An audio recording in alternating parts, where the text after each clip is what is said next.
We have to stand up for what is right and be appreciated. Be the change you want to see. Say no to corruption. Hello and welcome to another edition of The Eagle. I am Aisha Mohammed.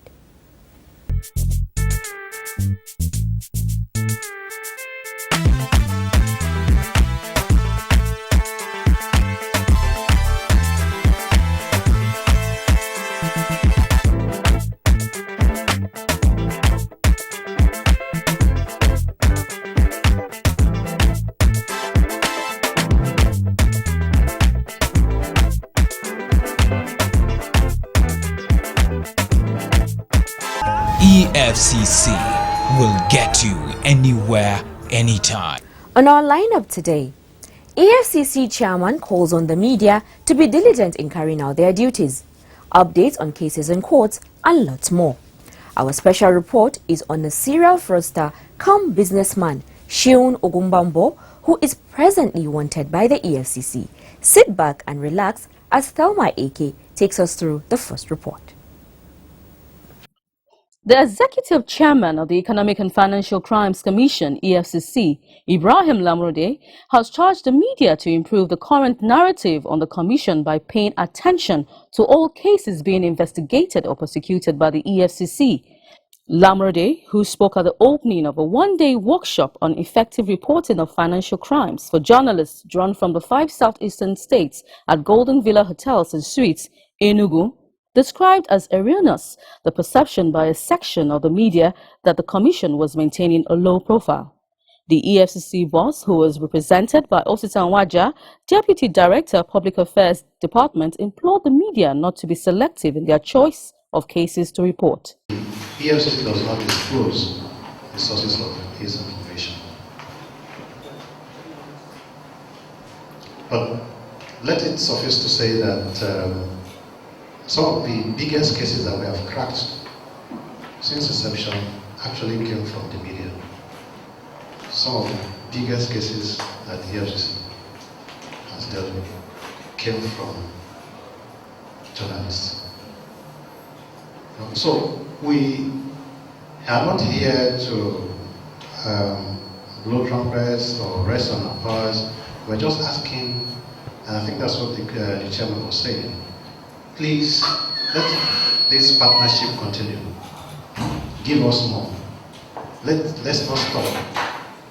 Let's not stop, because the journalist sees far more than the EFCC. The EFCC chairman commended the media for their support over the past 11 years and urged them not to relent but to be aggressive whistleblowers in the delicate assignment of ridding our nation of the corruption malaise. Dr. Adekombi, former Deputy Director, Communication Industrial and General Insurance Company Limited, and lead strategist, Media Logistics, who presented a paper on the place of social media in financial crimes reporting, charged journalists to explore the new opportunities for information gathering and confirmation provided by the new media. According to him, the improvement in telecommunications makes the social media the new frontier for communication, stressing that only those who want to be left behind will afford to ignore the sector. He, however, sensitized participants to the perils of the social media, harping on the dangers of overexposure and the need for constant checking of information received through the available platforms. Eguchula Mwaja, former news editor, Ebonyi State Newspaper Corporation, in his paper entitled Investigative Journalism and Financial Crimes Reporting, examined the reformative potentials of investigative reporting.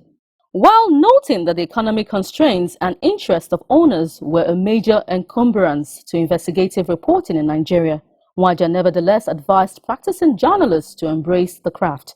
He also advocated protection for investigative journalists. Blessing Olaifa, assistant editor, The Nation newspapers, in his presentation stressed the need for media practitioners to be mindful of ethics of the profession in the discharge of their responsibilities. According to him, the media is not just the fourth estate of the realm. It is a realm upon which all estates are held accountable. Therefore, it must be above board. Olaifa reminded participants of the need to take advantage of some of the institutional mechanisms and legal instruments available to fight economic crimes. Most of the workshop participants commended the quality of the presentations while calling on the Commission to make the program a regular feature in its media calendar. Over 50 journalists from the 5 states of the Southeast Zone attended the workshop. Thelma Ake reporting for the Eagle. Nigeria is the 6th largest producer of oil in the world. In over 50 years of oil exploration, the country has earned well over $600 billion as oil revenue. If properly managed, it should provide us with a health system that will save lives and not a decaying health system. A society where energy goes round for meaningful development and not an epileptic power supply system. A productive educational system and not a decaying educational system. A society where jobs are created for self-sustainability and not a society where our youth roam the streets unemployed. A highway of safety and security and not roads that lead us to early graves. We should have credible leaders who deliver dividends of democracy to the people and not corrupt leaders who divert our collective revenue for private use. Say no to corrupt leaders. This message is from the Economic and Financial Crimes Commission, EFCC. Now to judicial matters.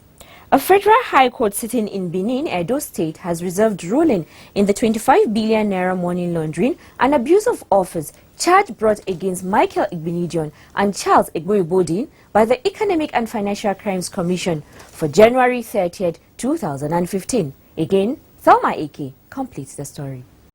Justice J. Lehman has fixed January 30th, 2015 date for judgment after the adoption of written addresses by counsel Rotimi Jacob SAN for the prosecution and Mike Ozekome SAN, Ricky Tafa SAN, and Barrister Richard O. Ahonarogo for the accused persons. The accused persons, along with their companies, Java Corporation Limited, Rumring Nigeria Limited, PML Securities Company Limited, and PML Nigeria Limited, were arraigned by the Anti-Graft Agency on an 81-count charge bordering on money laundering, misappropriation of funds, conspiracy and abuse of office. Jacobs hinged his submission on the testimonies of prosecution witnesses which, according to him, corroborated the charge with emphasis on the several public funds deposited into private accounts and how government funds were used to repay loans collected by former Governor Lucky Igbinidion while he was in office. He then prayed the court to accept the prosecution's case as presented and convict the accused persons as charged. But before closing his address, the prosecuting counsel called the attention of the court to the inability of the bailiff to serve the summons earlier issued by it on the former Edo State governor, who failed to present himself in court after the appeal court decision in April asking him to return to the High Court for trial. Jacobs disclosed that all efforts by the bailiff to serve Igbinidion with the summon met a brick wall as he was always turned back at the gate by security men who told him that Igbinidion was out of town. The EFCC counsel then prayed the court to permit a substituted service of the summon on the last known address of Igbinidion. But Justice Lehman advised the prosecuting counsel to make an application. According to him, the summon has expired. You can reapply or ask for a substituted service as there are other means of service. Prosecution must make another application. Thelma Ake, reporting for the Eagle. Wonders, they say, shall never end. At the age of 70, when people are striving to make peace with their fellow men and God, a 70-year-old man, Adebola Oyewole Asiwaju, was busy selling shares that do not belong to him. Rahima Gambo tells us more right after the break.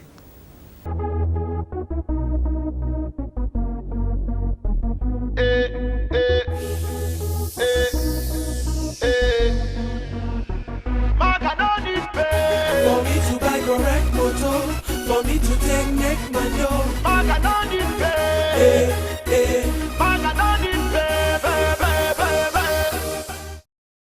A 17-year-old man, Adebola Oyewole Asiwaju, has been arrested by the Economic and Financial Crimes Commission, EFCC, for allegedly attempting to fraudulently sell the shares of one Olalere Sunday Oladusu. To perfect the scam, the suspect allegedly forged documents and opened a bank account in a New Generation bank with the assumed name of Olalere Sunday Oladusu. Then he proceeded to instruct Marina Securities, a brokerage, to dispose 1.7 million units of Zenith Bank shares valued at 42 million naira and remit the proceeds to the account he opened with the New Generation Bank. The lid on the scam was lifted when a routine check by staff of Marina Securities revealed some discrepancies in the documents presented by the suspect and the ones the genuine owner of the shares had filed with the defunct Intercontinental Securities Limited. Consequently, the suspect was arrested by the Nigerian police and later handed over to the EFCC for further investigation and prosecution. The suspect is alleged to be neck-deep in stealing shares of unsuspecting investors and selling them for a commission. He is believed to work for a syndicate and receives 10% of the proceeds of any business that sails through. The suspect will be arraigned in court as soon as investigation is concluded. Rahima Gambo, reporting for The Eagle.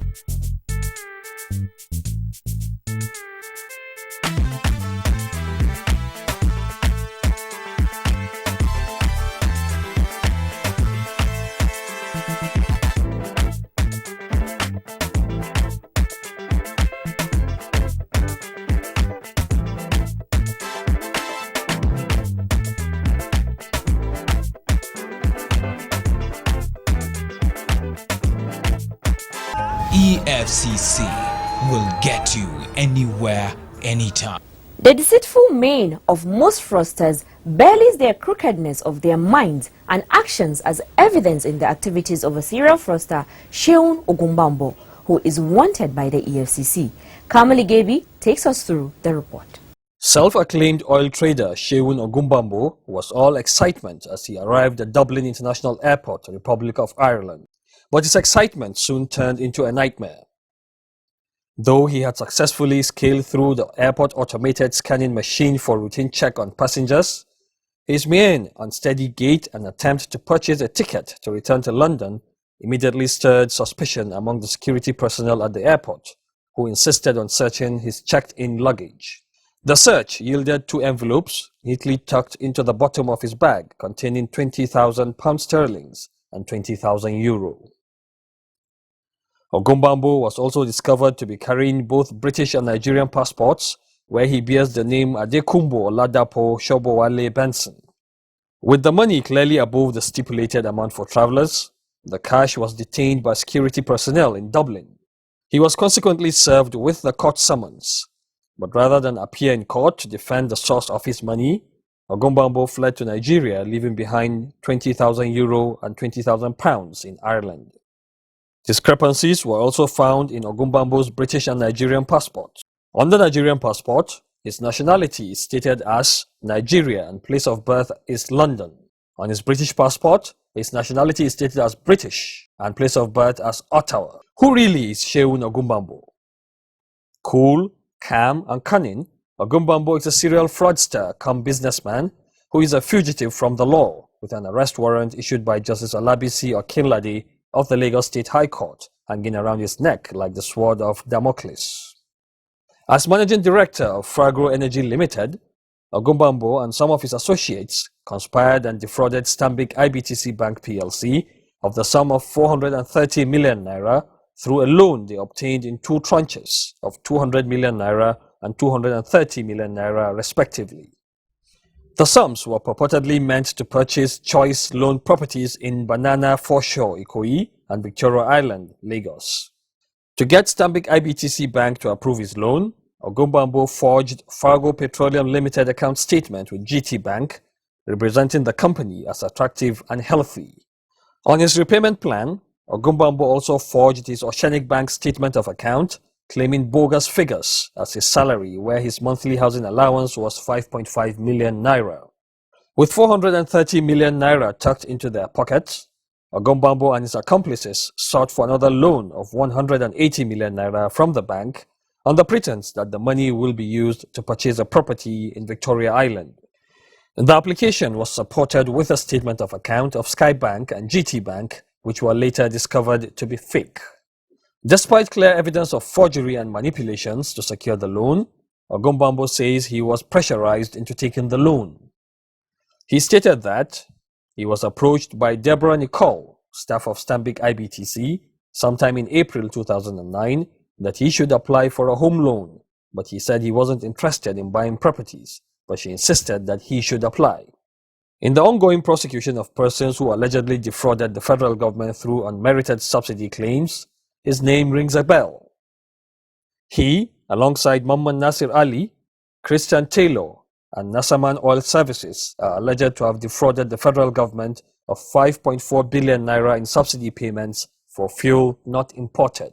In another case, Ogumbambo, his company Fargo Energy Limited, and one Habila Thek are also being prosecuted by the Commission for allegedly attempting to defraud the federal government of Nigeria of over 900 million naira in the name of petroleum subsidy. Series of investigations are still ongoing on his further involvement in subsidy scams through UFIC, Oil and Gas, and another loan deal with First Bank gone sour. While his co-accused Nasir Ali and Taylor were granted bail by Justice Adeni Onigbanjo of the Lagos State High Court, Ogumbambo was denied bail as the judge upheld the submission of the EFCC counsel that Ogumbambo was a serial fraudster who possesses multiple identities and so would most likely jump bail. Headstrong, Ogumbambo would not succumb, as a few weeks later he filed a fresh bail application before Justice L.A.M. Folami, then a vocation judge at the Lagos State High Court, to demand for bail. Ogumbambo's counsel hinged his bail argument on the grounds of failing health and that the offense was bailable. Though the prosecution counsel, Rotimi Oyedepo, prayed the court to refuse the application as there was no substantial evidence to show that Ogumbambo was ill and that the commission was willing to take care of his medical expenses if truly he was ill, Justice Folami decided otherwise. But Justice Akinlade upheld the argument of the prosecution counsel that the accused who had failed to honor terms of administrative bail would jump bail and refused his bail application in the theft charge. Again, he appealed the ruling to the Court of Appeal, Lagos, claiming that he fell from a bathtub and so he should be granted bail. The appeal court upheld his application for bail. Just as the commission feared, Ogumbambo is now at large and has failed to answer to several of his criminal cases. Even before the appeal court judgment fast-tracked his disappearance, Ogumbambo worked tenaciously to frustrate the progress of all the criminal cases against him. He deceived all when he suggested an out-of-court settlement in both the subsidy case and the case involving Stanbic IBTC Bank. He even offered to return $2 million of the money he received in unearned fuel subsidy, but did not honor the pledge. To frustrate his trial before Justice Onigbanjo, he petitioned the National Judicial Commission (NJC) and the Lagos State Chief Judge to transfer the case from Justice Adeni Onigbanjo's court, as he alleged that the judge was biased. While the Chief Justice of the Federation and the State Chief Judge were still studying his petition, Ogumbambo added a new twist to the matter when he sued Justice Onigbanjo for granting an ex parte motion on an interim order to freeze his bank account and attach his properties pending the determination of the case. The case was dismissed by Justice Ogunsanya for lack of merit. Reminiscing as I walked in my car, thinking about how we used to be. For Ekuma, I did ride Okada, and most times I did so carry. I wanted to change the way I live, but I didn't have to do those things. Now I'm rolling VIP, and all the girls wanna be like me. Yeah. You ask me how I deal with my reality. Gotta tell you truly, it ain't easy now. I feel the pressure to find something wrong to do. Then I remember you reap what you sow. Now I'm sitting staring at the screen of my computer, thinking really hard about what truly matters. What's with all this data? Just to catch a maga. He could have been my father or someone else's brother. For me to buy the right photo, for me to take my dough. No need for me to go cafe. I hustle hard to make my pay. No need to do Yahoo-Yahoo, to do Yahoo-Yahoo.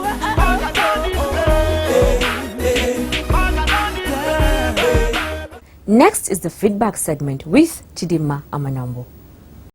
Our mail for the day is from Lumi Ayuba, who wrote via Facebook saying, "Why are accountants always the face of fraud?" Thanks, Lumi. It is really not correct to say that accountants exemplifies corruption. Agreed that some accountants have been involved in fraudulent activities, but so have persons from other professions. The message really should be that whatever may be our calling, we should embrace probity and accountability.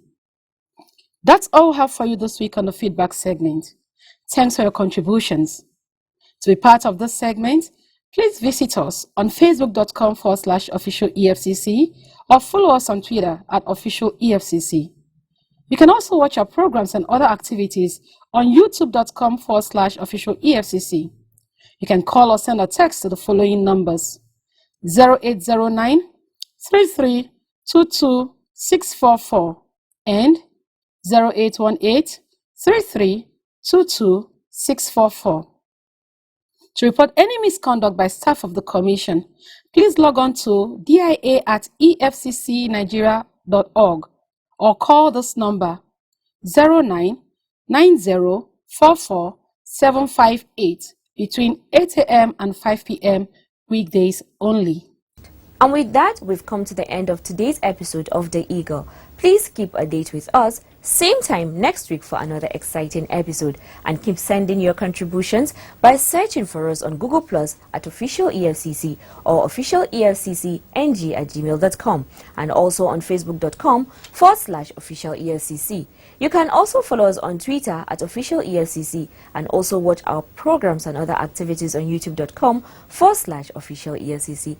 Thanks for watching. Goodbye and God bless Nigeria. 7 in the morning, it's a brand new day. I still swollen, still at the cafe. Hustling real hard from Sunday to Sunday. Hoping someday that Maga will pay. But Maga no need pay for me to live correct. They call me Mr. Capable. I got my self-respect. No need to do Yahoo-Yahoo for me to cash a check. I don't need no Maga, just work hard and tell me what a boy like me should do. That I heard the guys do Yahoo-Yahoo. And if I do not do it, I'm uncool. I would be a fool to the girls in school. I'm not gonna know it, pay to get a good degree. You'll have a great opportunity. Don't have to hack and attack. Make use of CD cracks. We keep it original. Now you know my swag. For me to take my dough. No need for me to go cafe. I hustle hard to make my pay.